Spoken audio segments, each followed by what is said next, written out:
Mainit na pagbati sa lahat ng mamamayan na naninindigan para sa hustisya! Sa Ating Pilipinas, nagkaisa Labor Coalition, ang kalipunan, ang bayan, umangisigaw, ang galit ng taong bayan.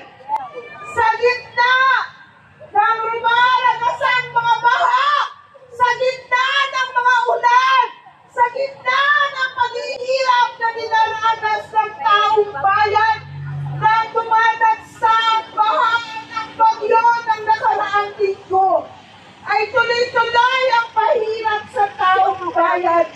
Ang pangarap lang nating lahat ay isang gobyerno na may kalinga sa taong bayan. Isang gobyerno na ikinig sa hinaing ng mga magagawa at ordinaryong mamamayan. Tama! At kaya tayo may Korte Suprema sa mga pagkakataon na walang hustisya. Sa pagkakataon na kinanampakan ng ating mga karapatan. Sa pagkakataon ng konstitusyon ng Pilipinas ay pinangulakan. Pero matatakbuhan ng taong bayan. Pero ano ang nangyari? Ano ang narinig natin sa Korte Suprema? Pinawalang bahala ang sigaw ng taong bayan na litisin si Sara Duterte. Alamin natin kung saan pinala ang milyong-milyong pera na hanggang ngayon ay walang paliwanag. Ang milyong-milyong salapi na sana ay ginagamit para sa libro, para sa pabahay, para sa mga gamot, para sa mga nasasalanta ng bagyo.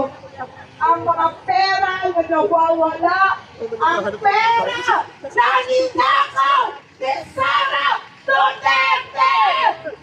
Kapatid, kung walang impeachment, walang accountability.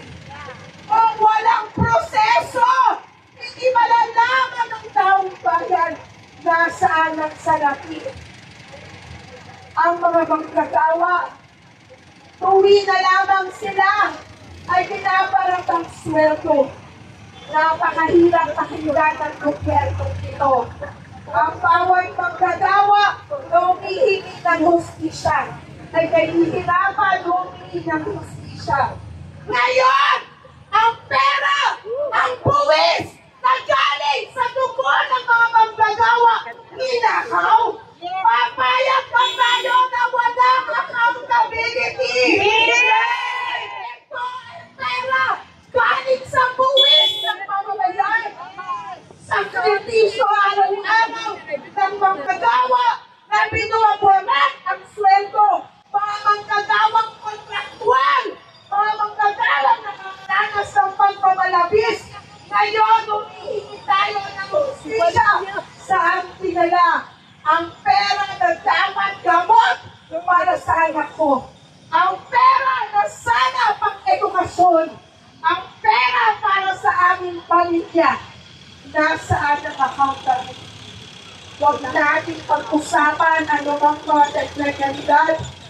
Kaya nga may iba't-ibang sangay ng gobyerno. Upang tiniyakin na sa bawat panahon, mayroong pag-asa ang taong bayan para sa hustisya. Tayo ngayon ay nagluluksa. Marami ang nakakitig. Dahil ang ating sigaw ay hindi dikinig. Sana naman, mapagkakotoo ang lumalagagap ng chismis na dahil 12 sa nakaupo sa harapan natin ay appointed ng tagong Pangulo at tumatanaw lang ng utang na loob at hindi kinikilala ang konstitusyon ng Pilipinas! Kaya mga kapatid, ang ating sigaw, Sara Duterte! Linisin! Linisin! Sara Duterte! Linisin! Linisin! Isa mga kasama, hindi tayong titigil. Bukas pagbabansa Sikilin ang mga walang hiyang mga senador, walang hiya sa mga manggagawa at sa taong bayan. Mabuhay ang mga mamamayang lumalaban para sa katotohanan. Mabuhay!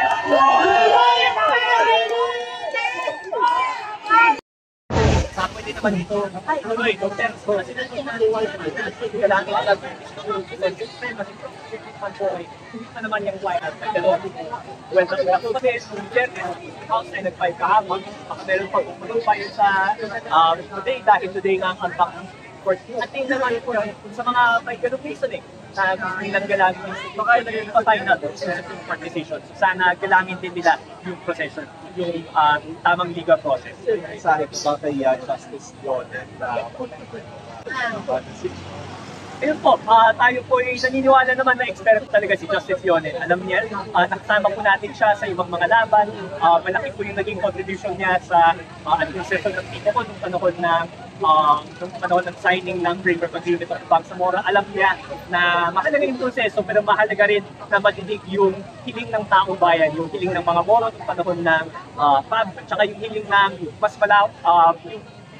yung hiling ng malawak na taong bayang Pilipino ngayon na dapat magkaroon talaga ng accountability. Na yun naman yung constant po mula yung hiling ng ating mga kapatid na Moro ay accountability para sa historical injustices na naranasan nila sa Mindanao. Yung hiling naman po natin ay accountability din para sa injustices na ginawa ni Sara Duterte, yung pagnanakaw niya, yung pagbanta niya ng karasan, at yung involvement pa niya sa mga extrajudicial killings yung siya mayor nung panahon ng kanyang tatay. first step natin if ever i-discuss ng Senate. I-dismiss po ng Senate, siyempre pag-aaralan po natin yung mga bagong rules na binabalik sa Supreme Court, pero wala rin magpipigil sa taong bayan na magkaroon ng sariling pagtitiis para kay Bibi Sara Duterte. Total, marami naman po sa mga ginawa ni Bibi Sara ay pang-publiko. Sa harap ng lahat po siya, nag-threaten ng mga kapwa Pilipino na kahit hindi ko naman sinusuportahin yung Presidente, malinaw sa marami at malinaw sa buong mundo na hindi pwedeng magkaroon ng isang vice-presidente na nag-hire ng isang assassin na nag-threaten sa kahit sinong tao. Para sa akin, kung ganun kalinaw ang ebidensya, taong bayan na po ang hahatol at ang lahat po ng ating institusyon ay focus sa atin. Pero sana pa rin po, umaasa pa rin po tayo na pakikinggan po kami. Na pakikinggan po tayo ng ating mga institusyon. Pero bakit umasa po tayo na magkakaroon ng reversal sa decision ng Supreme Court? Yes po, kasi again po yung kapag mayroong bagong ebidensya na pinapresent, talagang nasa kapangyarihan ng ating mga Korte Suprema Manyano, RTC, nasa kanilang may power naman po na ma-reverse yung mga decision nila kung may bagong ebidensya na present.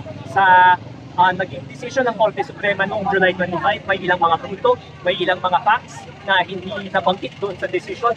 Sa pagkakalag po, yun po yung nilalaman ng motion for reconsideration ng House, yun din yung nilalaman ng motion for reconsideration na denied ng mga impeachment complainant. Sana po, tingnan po nila yung facts at mag-decide sila accordingly po base sa mga bagong facts na ito kung tama ba ang maging original na decision nila. Maraming salamat. Thank you. So bukas sa Senate,